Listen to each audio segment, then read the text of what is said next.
Lymphatics of the female breast, if you remember, begins with the plexus around the gland itself. Now this plexus which we note is quite different from the lymphatics which drain the central region of the gland. But the gland at its central region is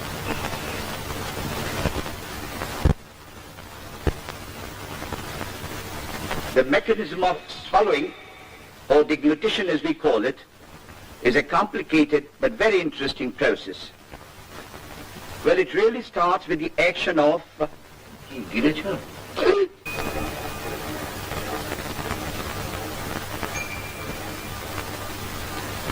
in many animals, as in all vertebrates, the general form of the body is maintained by means of the skeleton. The skeleton consists of a series of bones supplemented in certain regions by pieces of cartilage. A striking characteristic of bone is its hardness. The skeleton persists after death for a variable length of time after the rest of the body has disintegrated.